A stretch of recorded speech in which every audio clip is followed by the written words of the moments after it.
Smart 24, driving business.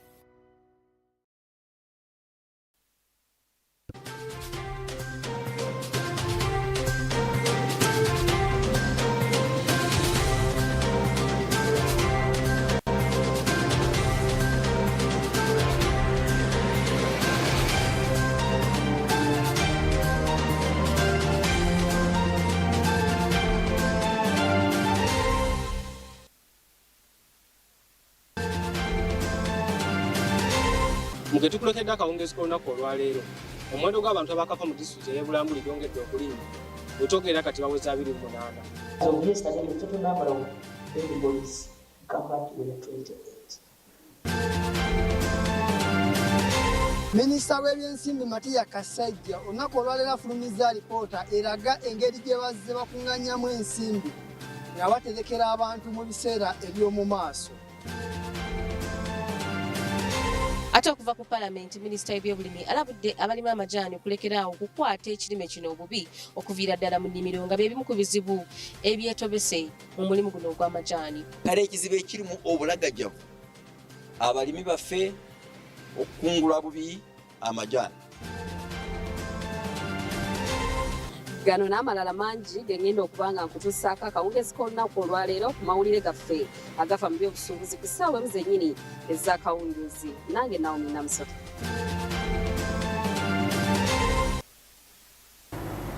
Dakiika emu eyise ku ssaawa emu ey'akawungeezi k'olunaku olwaleero nkwaniriza yonna gy'osinzidde okuba nga otweyungako akawungeezi k'olunaku olwaleero ku mawulire gaffe agafa mu by'obusuubuzi wano ku channel yokka ekuleetera ebyobusuubuzi mu ggwanga eya Smart 24 TV.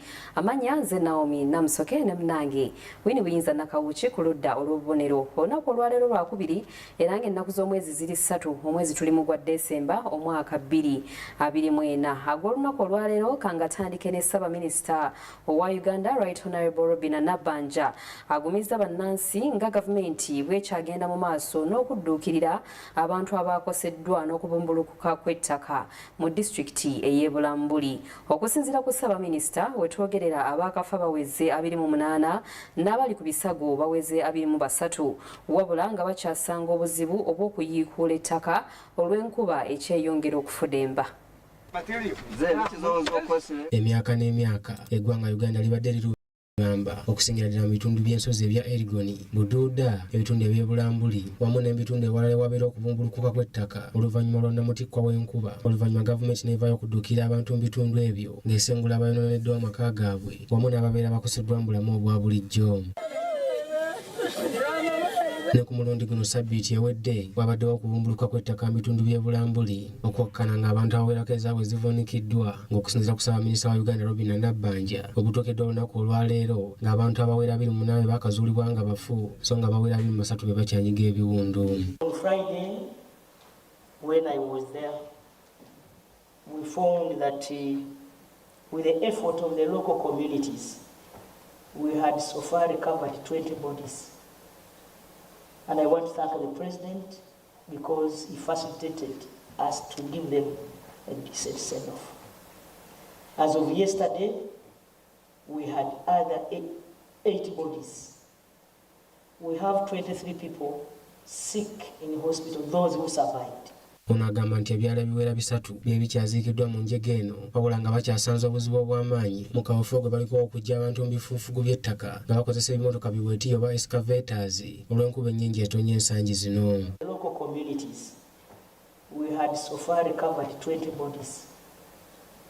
And I want to thank the President because he facilitated us to give them a decent send-off. As of yesterday, we had other 8 bodies. We have 23 people sick in hospital, those who survived. We had challenges. You know that part of the country receives a lot of rain. And as I speak, I'm told it is raining. It's very difficult. The terrain is so difficult to even construct roads there. And so because of the terrain, we were having it difficult to take our excavators to help in the exercise of exhuming the dead bodies, because I don't think we still have anybody alive there. And we are told 3 villages were covered by mudslide. 3 villages. Nabbanja era ayongera n'alaga nga bakyasanga obuzibu obw'amaanyi mu kaweefube gwe baliko okusengula abantu mu bitundu by'ebulambuli nga mu kiseera kino baakasengula amaka 241 wabula ng'abantu abamu tebaagala kubasengula so nga n'abakulembeze ebitundu ebyo balemesa enteekateeka eno olw'okutya okufiirwa abalonzi baabwe. Obuzibu mu kukola ekintu kino so far twakatwala abantu 2 families 2 3 241 nga n'ekizibu kino tekinnabaawo. Tubadde tukola naye nga tusanga obuzibu omuntu afuna sente ate n'agamba yeetagenda ate n'addayo ebintu bwe biti n'abakulembeze abamu abatali bonna abatono nga bagamba nti obululu bwabwe bugenda bwe tubasengula tubajja wali tubatwala ewalala obululu kakati neŋŋamba obululu ate on'obufuna nga abantu bafudde and so tusaba abakulembeze bannaffe ab'ebitundu ebyo ebya Mount Elgon bakkirize tutambulire wamu. Ono akakasizza nga gavumenti bwegenda okugula ettaka ery'okutwalako abantu abasengulwa kubanga mu kiseera kino abantu bano beetaaga obuyambi. Fairlands kuba tugenda kugula ettaka okulaba nga abantu bano tufuna bwe tubasengulira tubadde tulina lye tumaze okukwatagana nalyo naye kati be tubadde tubalirira balabika beeyongeddeko. Mu 2023 twali tulina amaka 15,700 kubanga kati amagombolola agamu agali ebulambuli nga Soti Olunyanfa olwaviirako kiri okubumbulukuka Lugaziye era bonna twabajjeeyo abasinga era n'olwaleero bali mu kujjayo. By yesterday tubadde tulina abantu 15,000 ge maka nga 305 gye tubadde tusengudde nga tututte mu settlement camp ebunamuti. Ate President yatulagira buli muntu tumweyika 2. Ronald Chiwesi, Rosette Nansamba, Rasma 24 TV Agafa Muby'Obusuubuzi. Ate bwe tuvaayo eyo sipiika wa paalamenti Anita Among alabudde ab'akakiiko k'obwenkanya okumanya bwe bakoma mu mirimu gyabwe era beesonyiwe okuyingirira emirimu egitabakwatako. Kino kiddiridde ab'akakiiko kano okuvaayo okuwandiikira sipiika ekiwandiiko nga baagala okumanya engeri emisaala gy'ababaka ba paalamenti ssaako n'abakozi ba paalamenti gye gigerekebwamu. Akakiiko ka gavumenti ak'ebyobwenkanya akayite aka Equal Opportunities Commission givuddeko kawandiikira sipiika wa paalamenti Anita Among nga kaagala okumanya ku misaala gy'ababaka ba paalamenti ssaako n'abakozi ba paalamenti. Bw'abadde ayogerako eri paalamenti sipiika ategeezezza ababaka ensonga eno wabula n'alabula akakiiko kano nti kati kaagala kuyingirira mirimu gitali gyako. Equal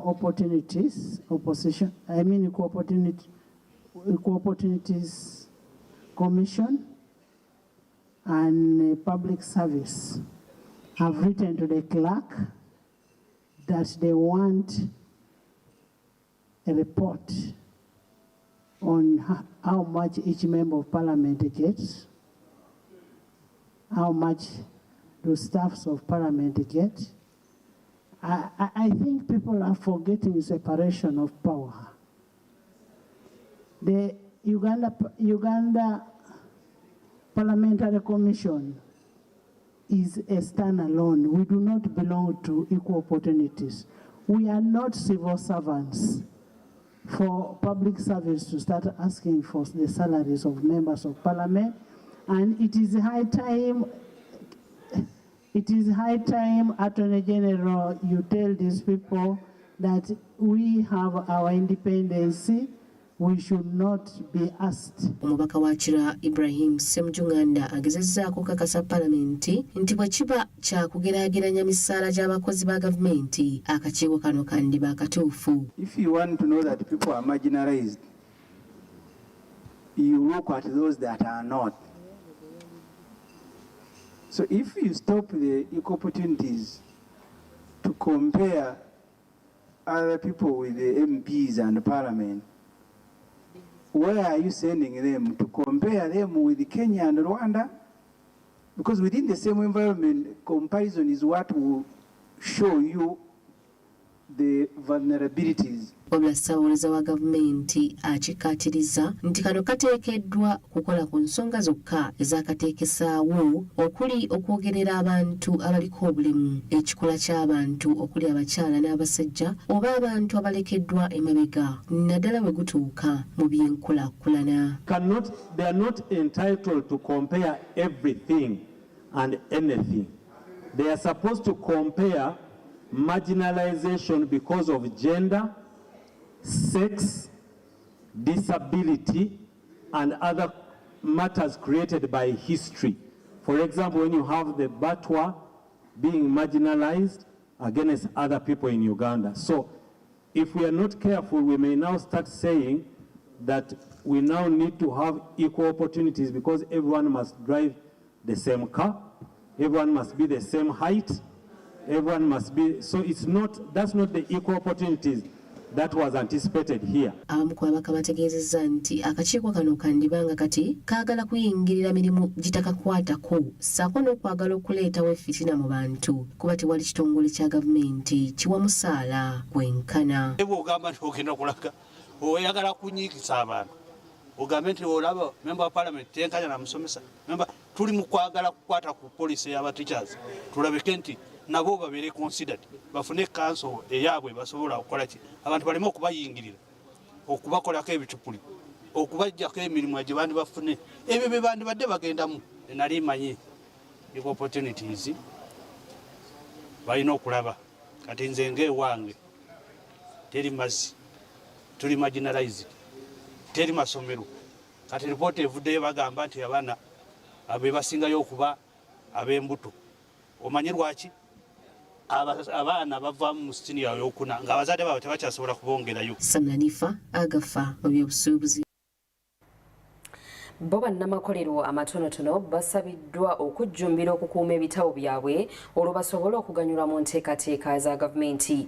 Bino bibadde mu kujaguza emyaka 45 egy'ekitongole ekyawuziya era nga abadde omugenyi omukulu abadde omuwandiisi ow'enkalakkalira mu minisitule y'ebyensimbi era nga bino bibadde lugogo ku kibangirizi ky'abannamakolero.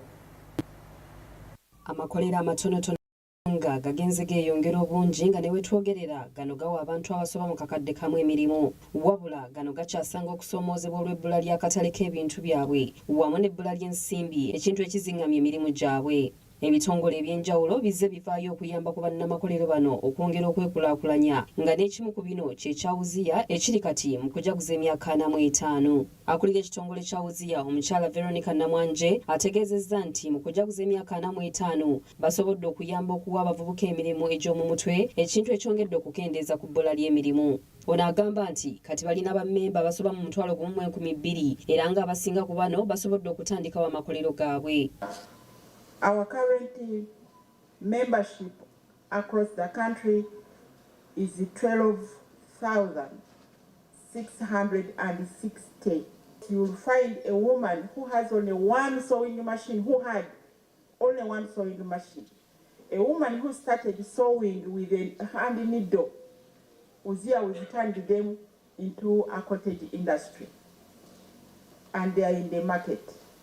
Diana Nannono ng'akiikiridde omuwandiisi ow'enkalakkalira okuva mu minisitule y'ebyensimbi Ramadhan Gobi bw'abadde awo obubaka bwe ategeezezza nti gavumenti erina ekiruubirirwa eky'okwongera ku byenfuna okutuuka ku buwumbi bwa $5 okuyita mu by'obulimi, sayansi ne tekinologiya. Building a $500 billion economy in the next 15 years. The strategy focuses on agro-industrialization, tourism development, mineral-based development, including oil and gas and the petrochemical industry, and science, technology, and innovation, including ICT and the creatives industry. I think I've, on several occasions, heard the chairperson speak to the fact that Uzia is blessed with innovators. Ayongeddeko nti amateeka g'amakolero ag'omwaka 2020 geetaaga okwettanirwa amakolero amatonotono okusobola okwongera omutindo ku bintu ng'emmwanyi, amata n'ebirala bingi. Ladies and gentlemen, the Industrial Policy 2020 under the Ministry of Trade, Industry and Cooperatives is in place. And this policy should act as a guide for investments in strategic value addition areas. For example, coffee, textiles, tea, cassava, grains, sugarcane, dairy, leather and leather products, with interventions to develop quality to boost exports and transform the economy. Agamba nti gavumenti etaddewo enteekateeka omuli ey'emyoga PDM songa ne kumbalirira y'omwaka 2023-2024 gavumenti yawaayo obuwumbi obusoba mu 82 mu banka ya UDB okusobola okuyamba ku bannamakolero amatonotono. Development model to the tune of shillings 3.4 trillion. The emyoga funds to the tune of shillings 553 billion. Resources have been provided. Ladies and gentlemen, in financial year 24-25, Government of Uganda allocated shillings 82 billion to Uganda Development Bank to continue providing patient and relatively affordable capital to those that add value to agricultural raw materials, to the manufacturers, to investors in tourism as well as hospitality industries. And therefore this brings capital resources under UDB to a total of shillings 1.6 trillion to date.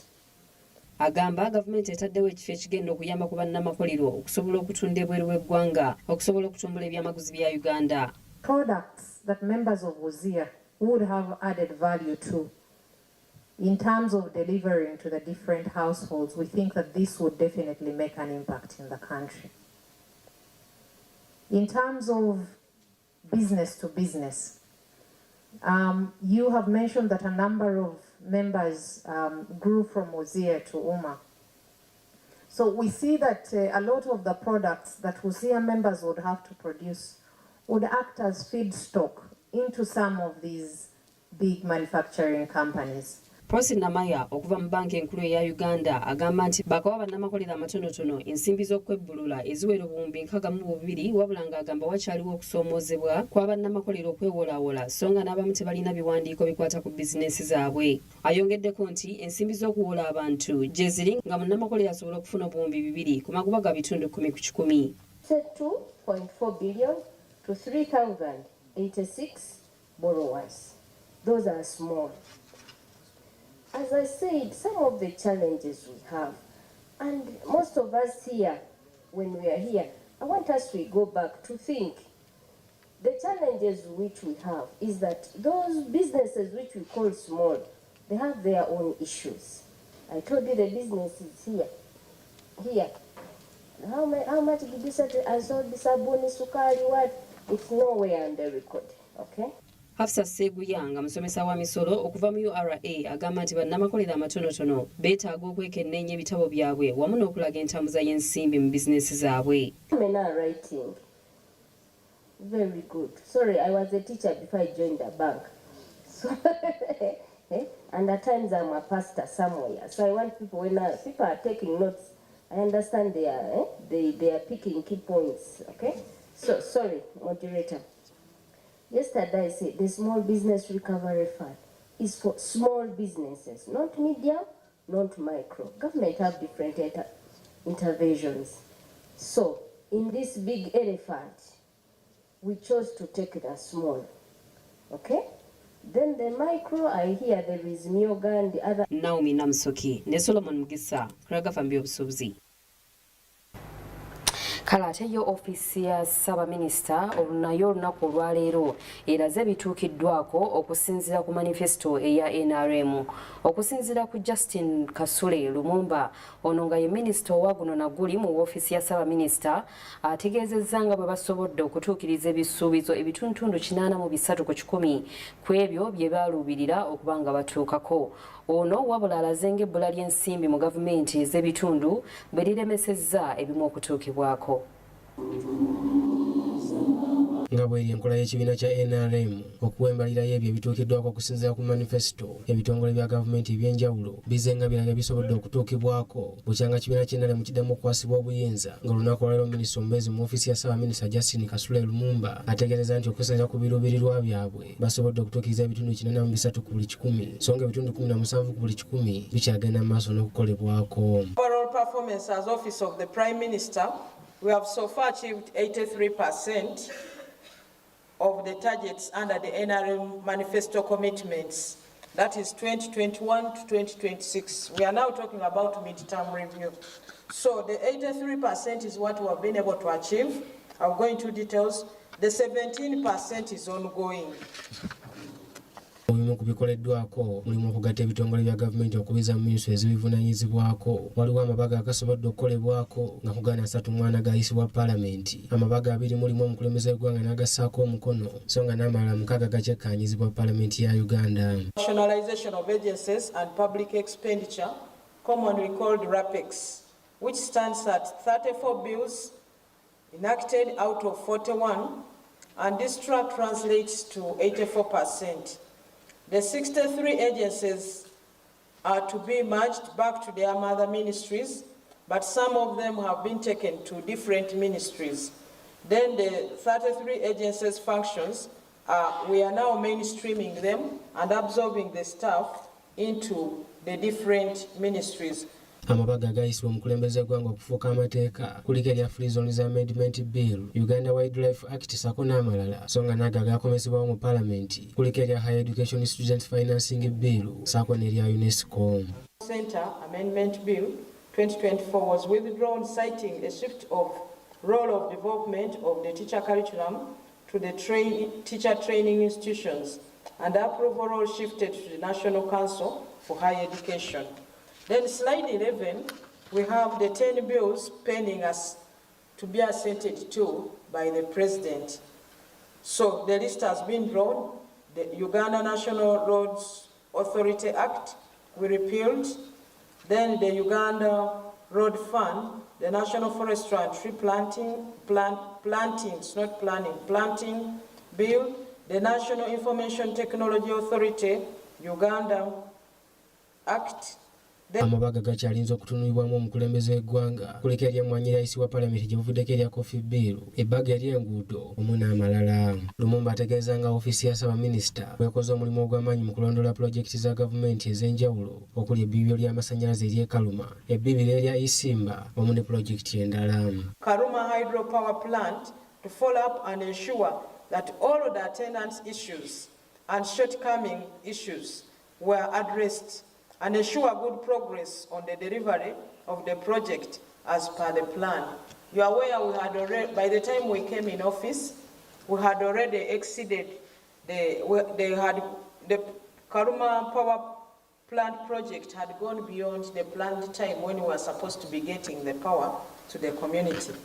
So when we came in as Office of the Prime Minister, together with the ministries concerned, that is Ministry of Energy and Ministry of Finance, we put up spirited effort to make sure work is done in time. Wabula nalazenga pulojekiti ezikola ebitundu 44 buli 100 bwe zikyayimiddwa olwa gavumenti okulwa okuteeka ensimbi mu gavumenti ez'ebitundu, ebbula ly'amasannyalaze mu bitundu ebimu wamu n'ensonga endala.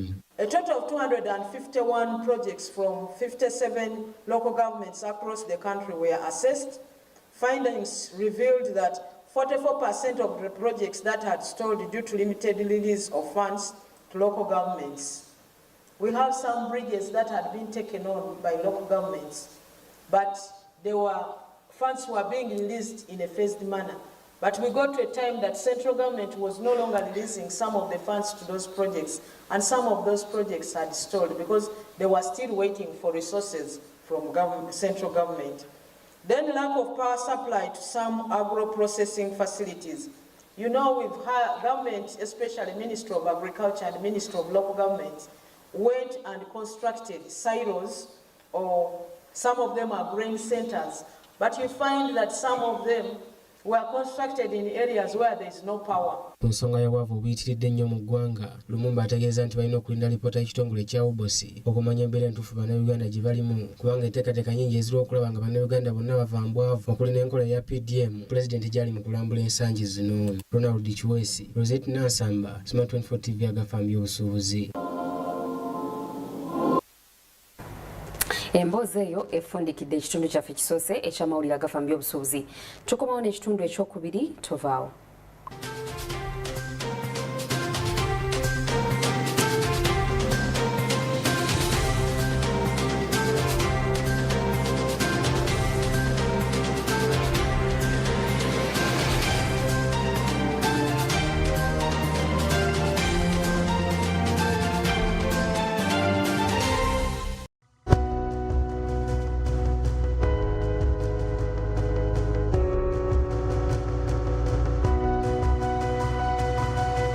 Smart 24, driving business.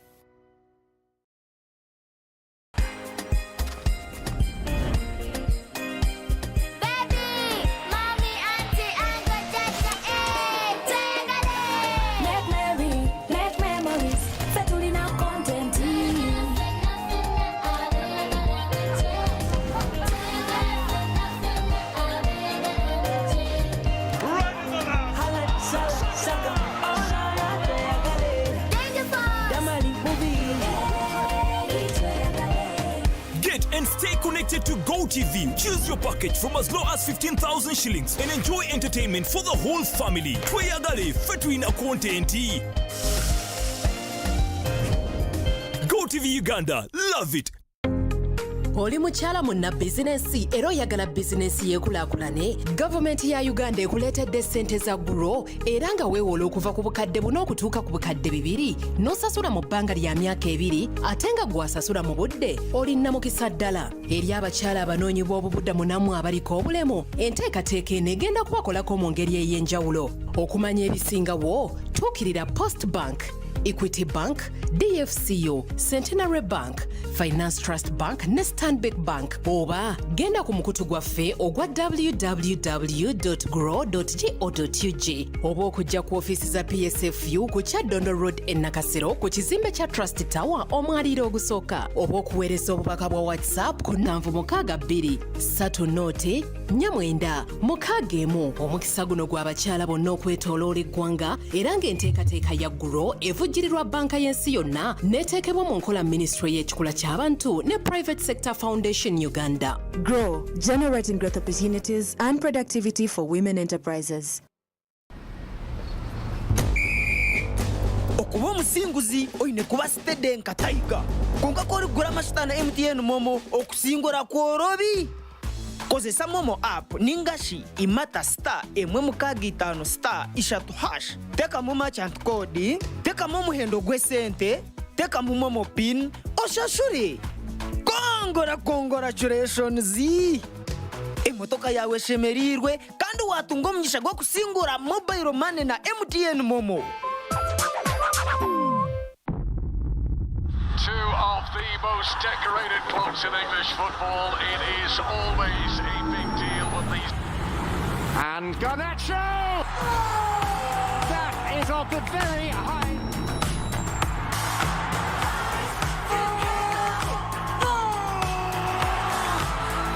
Stream all 380 matches for just 15,200 shillings on Showmax Premier League. Visit showmax.com to get started. If you play a game of power, Chelsea is French. I didn't lie to you. I only withheld the information. Any minute I get, I'm going to tell Charles. Be prepared to lose it all. I'd rather be buried alive. Damalai makes her boldest power play. Very dramatic. In season 2, Monday to Wednesday at 8:30 p.m. Only on Pal Magic Prime. DSTV channel 148. GoTV channel 303.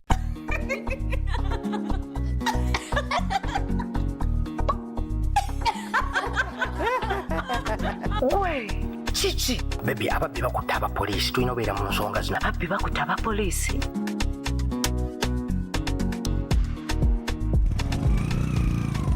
This is Matoma, and well there, scored against the club with which he won the title more than a decade ago. And it's the 100th goal. Upgrade to become BFF with the Premier League and enjoy football's best moments at only 90,000 shillings. GoTV Uganda. Love it. Bulu magic is my joy. Ono bulu magic wange. Ayo talaba kumabala atukuza nonyirirawo kirako enyange tayisa bubi fabriki kyonna kyekiri kigwa lwa bulu magic is my choice. Ono bulu magic ye wange. And the bulu magic is my choice. Ono bulu magic ye wange.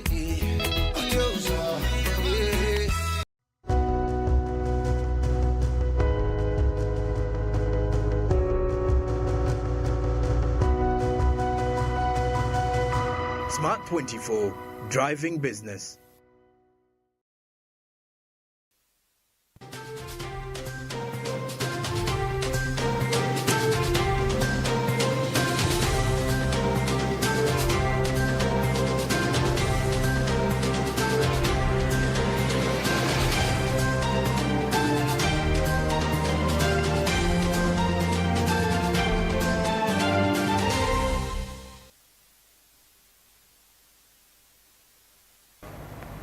Ngokulisayo kuva mu kuwummulamu okwo webale okuba ng'okyekumidde ku mawulire agafa mu by'obusuubuzi. Ekitundu kino katukitandike ne minisitule ey'ebyensimbi wamu n'okuteekerateekera eggwanga. Olunaku olwaleero evuddeyo n'efulumya alipoota ku ngeri gyeyongedde okukola obulungi naddala mu kuterekera abantu ensimbi zaabwe nga bawummuziddwa. Minisita wa minisitule eno Honorable Matia Kasaija ategeezezza nga bwe baakuŋŋaanya ensimbi eziwerera ddala obuso obusoba mu 25 okusinga ko omwaka oguwedde ogwa 2023 nga bano baakuŋŋaanya obuse obusoba mu 21 ekyongedde okulaakulanya eggwanga saako n'abantu naddala abo abateekerateekera obukadde bwabwe. Era minisita asabye bannayuganda okwettanira okutereka ensimbi olwo basobole okuziganyulwamu mu biseera nga bawummuziddwa ku mirimu gyabwe ne mu kaseera nga bakaddiye basobole okubeerako ne kye beetandikirawo. Alipoota efulumiziddwa ekitongole ekiyamba abantu okweterekera ekya Uganda Retirement Benefit Regulatory Authority eraze nga bwe basobodde okukuŋŋaanya ensimbi obuse 25 mu obuwumbi 4 mu mwaka guno 2024 okusingako omwaka oguwedde 2023 gwe baatereka ensimbi obuse 21 mu obutuntundu 4. Julius Junjula Bigirwa akulira olukiiko olw'ekitongole kino agamba nti okukuuma obwesige kye kisobozesezza bannayuganda okutereka ensimbi zaabwe. The benefit sector, sir, has demonstrated growth and resilience. And in the report you have already heard, this growth has been by 18.6% from 21.4 trillion to now and 5.4 trillion. And this is no mean achievement. As regulator, we are very proud of that growth. Our primary focus, sir, remains to build trust and confidence within the sector. For the sector to grow, the savers must have confidence that their money is safe. Once the savers lack that confidence in the institutions which we call schemes, trust me, we will not grow. So as regulator, our big responsibility is now to build and continue building trust. Ye minisita w'ebyensimbi mu ggwanga n'okulankulanya eggwanga Matia Kasaija asiimye ekitongole kino ekya Ubula olw'okukuuma obwesimbu ekisobozesezza bannayuganda okutereka ensimbi zaabwe. Minisita agamba nti gavumenti tekyewola nnyo mu mawanga g'ebweru ensimbi okuteeka mu pulojekiti za wano, wabula babadde beewola ebitundu 80 ku 100 mu kitongole ekyo. Is mostly a reflection of the prudent investment of savers' funds. Saving for retirement contributes significantly to national development. As you may know, domestic savings avail money for government borrowing through bonds and securities. As indicated in the 2024 report, up to 80% of the funds are invested in government securities. Kasaija asabye bannayuganda okwongera okutereka olwo kibasobozesa okwetegekera ebiseera eby'obukadde nga tebakyasobola kukola. For solid governance to ensure all Ugandans enjoy a secure and dignified retirement. There is an observable increase in the number of people saving for retirement from 3,142,311 in 2023 to 3,319,70 in 2024. This implies that there are more Ugandans who can look forward to an income in retirement. Gavumenti ekkiriza nti newankubadde waliwo ebizibu ebimu mu kutereka ensimbi okugeza nga okubba ssente mu banka enkulu kireetawo okutya wabula weetaagawo okolagana obulungi okusobola okugonjoola ensonga ezimu olwo eggwanga lisobole okwongera okulaakulana. Samuel Kirimunda, Kurasma 24 TV, Agafa Muby'Obusuubuzi. Ate mu malala, Minisita w'ebyobulimi n'obulunzi Frank Tumwebaze alabudde abalimi n'abalimisa ku nkwata embi ey'amajaani eviiriddeko amajaani ga Uganda okugwa ebbeeyi nga bye bimu ku bizibu amajaani ge bisanze naddala ku katale k'ensi yonna. Ono abadde alabiseeko mu kakiiko k'ebyobusuubuzi okunnyonnyola ku kusaba kw'abalimi b'amajaani kwe baali baakola. Akakiiko ka Paalamenti ak'ebyobusuubuzi kakyagenda mu maaso n'okwekenneenya ensonga y'okusaba kw'abalimi b'amajaani era ng'olwaleero kasisinkanye baminisita okuli w'ebyobusuubuzi ne w'ebyobulimi ssaako n'abakungu okuva mu UDB ne mu kitongole ky'omutindo ekya UNBS. Mu kwogerako eri akakiiko, minisita y'ebyobulimi Frank Tumwebaze ategeezezza nti ebizibu ebiri mu nsonga z'amajaani be balimisa abatafaayo okulabula balimi mu ngeri gye bateekeddwa okukwata ebirime byabwe okuviira ddala mu nnimiro. Amajaani gaffe gabaddewo ebbanga marungi, ekyo abantu bakimanye. Kale ekizibu ekirimu obulagajavu abalimi baffe okukungula bubi amajaani, fakitole zaffe okutwala buli gasiya yonna gye baleese ne bonoona ekirungi n'eyo gasiya gye baleese. Mu nsonyi okukozesa ekigambo ekyo bati kyekyo emmere y'abantu tugiteeka mu tosi, tugiteeka mu ttaka. So ekizibu ekiri mu industry kyekyo. Tumwebaze ategeezezza nti amajaani ga wano abalimi bagakubiramu ebicaafu bingi ekissa omutindo gwago nga y'ensonga lwaki babadondola ku katale k'ensi yonna. Gye balabiriramu endimiro, gye bakungulamu ne factory engeri gye zikola amajaani ago gafulumya. Ishu ya mutindo awo enkatiriza abakozi baffe, abakozi ba gavumenti tutegeere ngu obudde bukyuse, tetukyalima mmere yaffe kulya ffeka abanansi. Tulima mmere, tufulumya nnyama, tufulumya mata, buli kimu kyonna tetukifulumiza abantu baffe abatafaayo nga bwe biri. Ate ku nsonga y'ebigimusa, minisita y'ebyobusuubuzi Francis Mwebesa ategeezezza nti minisitule y'ebyensimbi ekyabasibye kuba erina okuta ensimbi ezigenda mu kkolero ly'ettololo erikola ku bigimusa. As far as the Ministry of Agriculture has said, and as far as my ministry is concerned, we have done our best to address this tea crisis. But I wish you had had the Minister of Finance here to address your question at the time.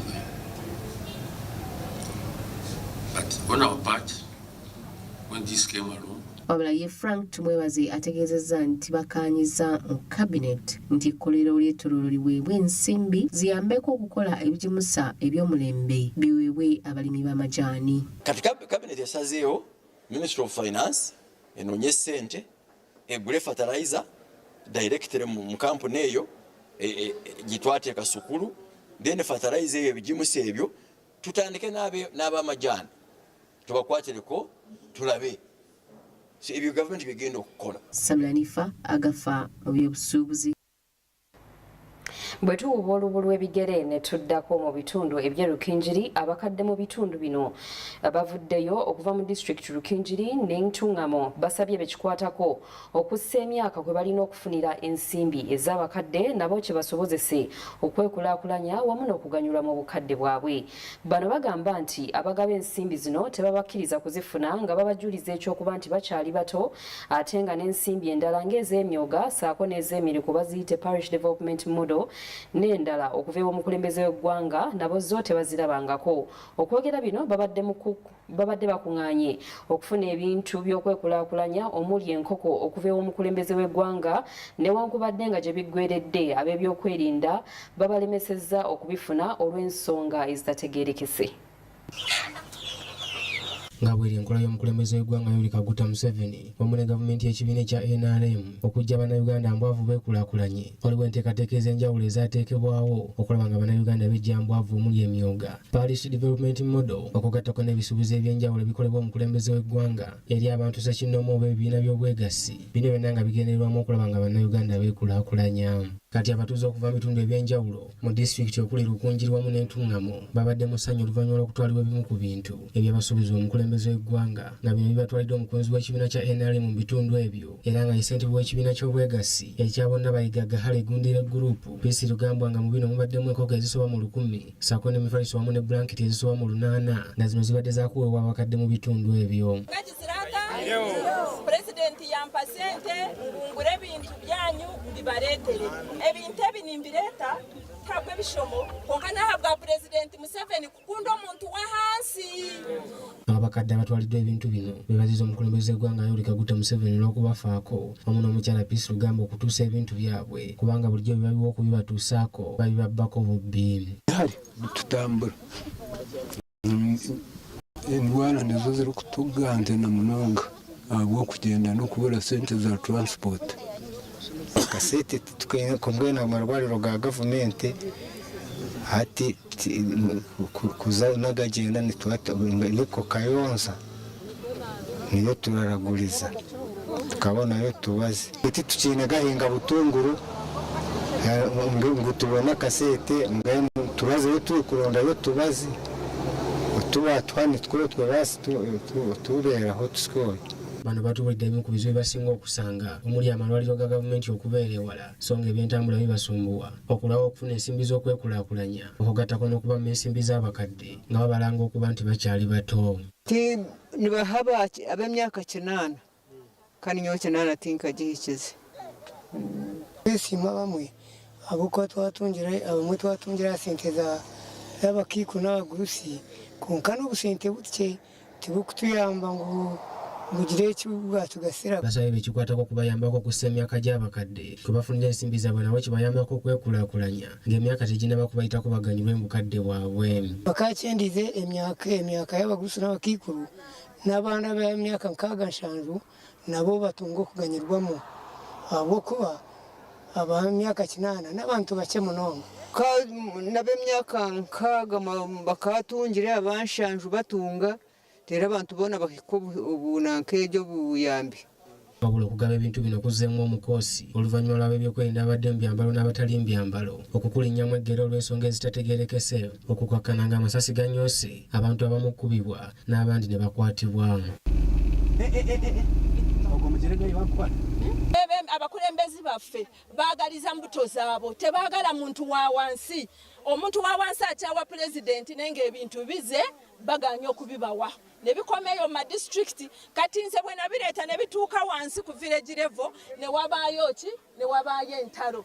Okusinziira ku Peace Rugambwa yatumibwa okutwala ebintu bino eri abantu mu bitundu ebyo, agamba nti waliwo abakulu abagezaako okulemesa enteekateeka za Pulezidenti Museveni mu bitundu ebyo nga babiyingizaamu ebyobufuzi ekintu ekitali kituufu n'akamu. Abasirikale babadde b'amagye nga balina mu mmotoka eriko C which means ya State House. Anange neewunyiza nnyo bansambye omugere gwa wano mpulira ndumizibwa nnyo engalo bagimenye abaana bembadde nabo bakuta abaana babakubyakubye era abaana bana bonna basuze mukomera babatutte. Bw'atasabye omukulembeze w'eggwanga Yoweri Kaguta Museveni okuvaayo ayingire mu nsonga zino kubanga bagezaako okulemesa enkulaakulana y'abantu bagezaako okusula kibiina kya NRM omuno okukikyayisa abantu. Nsaba mukulu w'eggwanga Pulezidenti Yoweri Kaguta Museveni kisuuse muzeeyi vaayo yogere kiki nze saagala kwesimbako so ali mukugezaako okutema emizijo okukyayisa abantu muzeeyi vaayo ebintu ebisindika ne bitabatuuka kati nze bwe mba nsobola okutwala ebintu ne bituuka abantu mu budde. Weewaawo ensonga bwe zityo bwe zibadde ate mu bitundu by'eruddeeyo. Kati bwe twolekera erudda olw'emukono abakulembeze ssaako n'abakulu b'amasomero bavuddeyo nobbo ne wakanya ekya gavumenti ne minisitule y'ebyenjigiriza ekyokuteekako abasomesa ba primary akazito nti buli omu alina okusomesa alina okubeera n'empapula eza diguri era nga kyetaagisa bano okuddayo ku ssomero. Bano bagamba nti abasinga ku bano tebalina busomozi bumala ekintu ekigenda okuzza ebyenjigiriza by'eggwanga emabega. Gye buvuddeko minisitule y'ebyenjigiriza yaleeta ennongoseza mu bbago ly'ebyenjigiriza nga baagala abasomesa ba nasale bonna okuba ne diguri era gye buvuddeko bano baaweebwa ebbanga okuddayo okusoma okutuukiriza ebisaanyizo. Minisita omubeezi w'ebyenjigiriza ebya waggulu Jesse Muyingo yalabikako mu kakiiko ka paalamenti ak'ebyenjigiriza okwongera okunnyonnyola ensonga eno wadde nga ababaka baali bagigaanye okugiwagira. Ku nsonga eno twogeddemu n'abakulu b'amasomero ssaako n'abakulembeze mu disitulikiti y'e Mukono ne Buyikwe era nga bano bakubye tooki ku nsonga eno. Omusomesa okubanga akyanoonya emirimu olaba nga nayo challenge y'amaanyi. Babalira okusoma nga abasomesa emirimu giriko ekyoke naye kaakati ebintu bizibu nnyo. Naye nga teri ate enyumiririza mu kusoma bulungi nnyo. So ezo diguli ze basaba nazo ziri nnungi okubeerawo.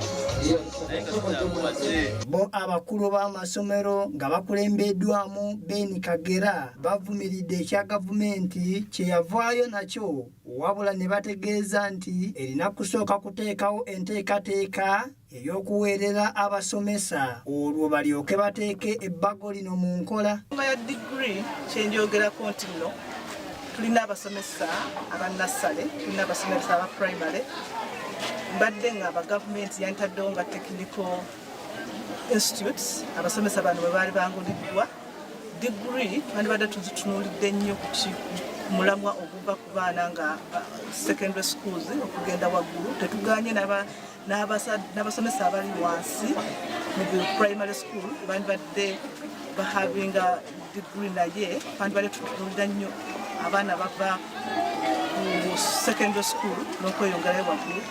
Abaana baffe aba primary n'aba nursery twandibadde tuteekawo technical schools oba college mu primary oba ku baana abali mu nursery kiki kye bagenda okwongerako okusinga kuba abasomesa ababanguliddwa mu technical school.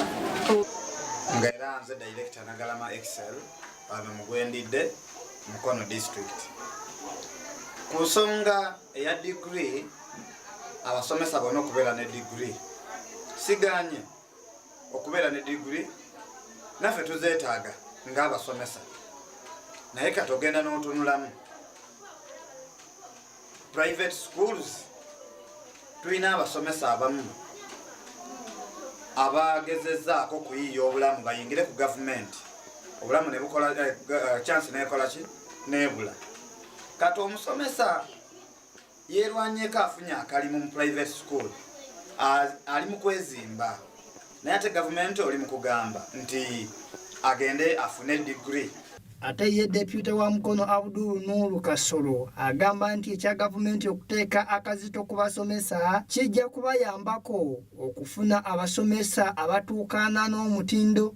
Bantuufu kuba abasomesa babadde babaye ba gavumenti omusaala nti babongeza omusaala naye nga gavumenti eraba abasomesa bano marahala ne revo ya munyoto kati kwe kwagala nabo bateekeko akazito batuukirize kino basobola batuukiririza kiri kuba naawe obaako nekyosaba naye saba nga naawe weetegese kati babawadde akantu ako emyaka 10 gye babawadde gibamala okweyongerayo ne bafuna diguri basobola okusaba omusaala ne bafuna omusaala omusavwa babe nga tebeevuma lwaki basomesa era nze nkakasa ndi gavumenti terowooza kintu kirina kumalawo bantu baakyo oba kwonoona bantu baayo wabula kye kijja kuyamba ekyo kijja kutuyambira ddala era nze kyemanyi kijja kuba kizibu nti abasomesa bonna bajja kuba olwo bajja kuba badda kumala. Ate ye ssentebe wa LCC Mukono Central Division Robert Peter Kabanda ategeezezza nti gavumenti yandikutte ku ssente zeeyonoonera mu bintu ebitalina makulu neeweerereza abasomesa bano okusingabo okweteekamu ensimbi.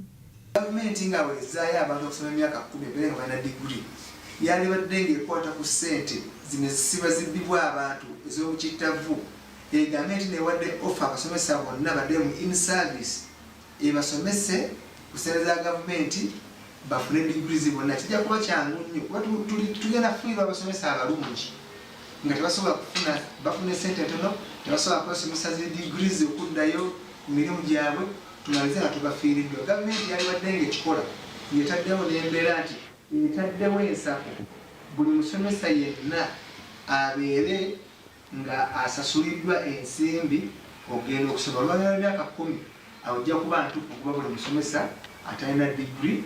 Ate n'ekyala mu kiseera ekyo ogenda kukola otya kubanga tolina abadigiri bangi nnyo. Ekyo nze ndowooza nti kino yadde gavumenti ekisabye naye kyalibaddemu okusalamu ebitundu.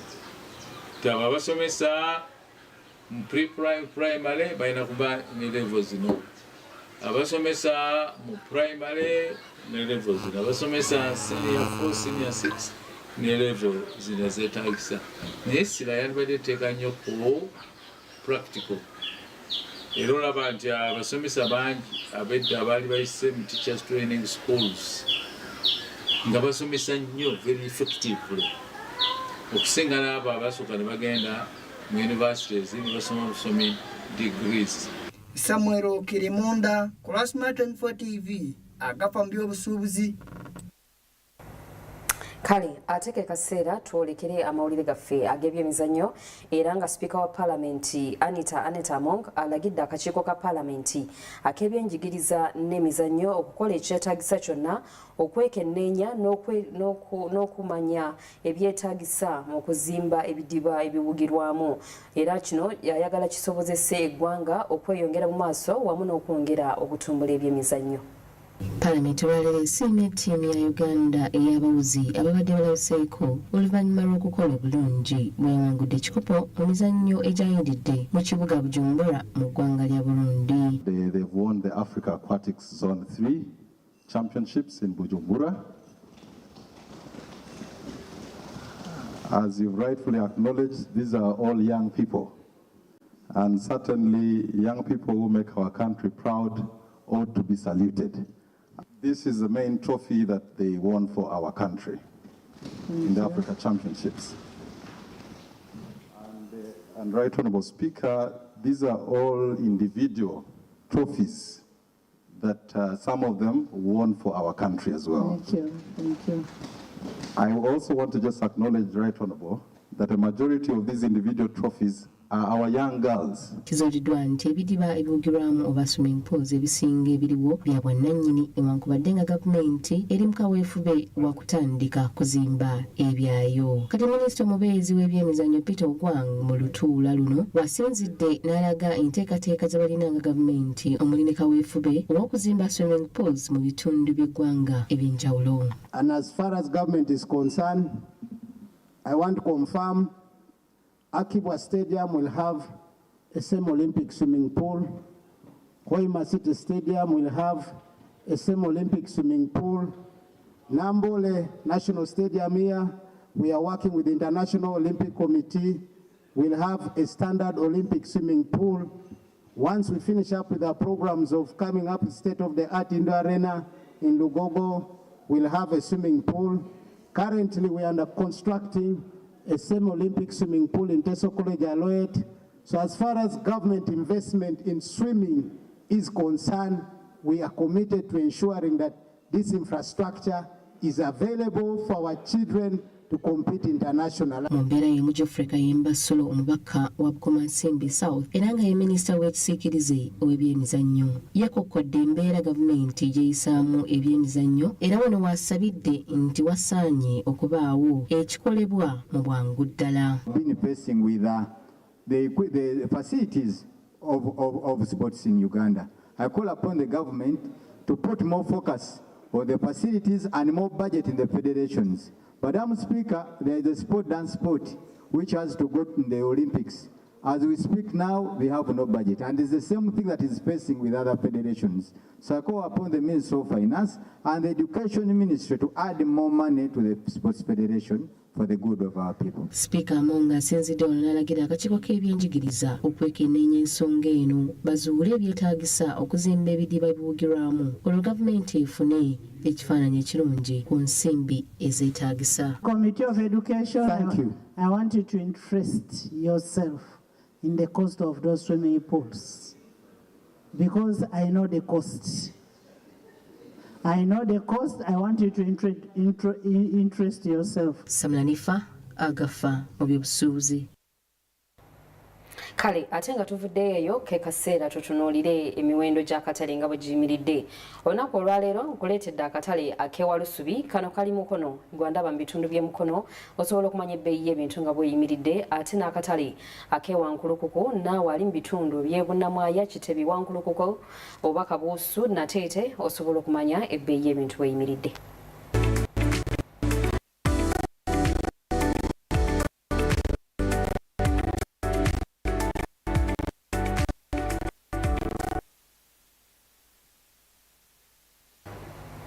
Bwetya butamuda akawungezi k'olunaku olwaleero obadde mulabi mulungi ow'amawulire gaffe agafa mu by'obusuubuzi ziri 56 eziyise ku ssaawa emu sigenda kubanga nsukawo nsigadde nze Naomi Namusoke ne munange Winnie Buyinza Nakawuki ku ludda olw'obubonero.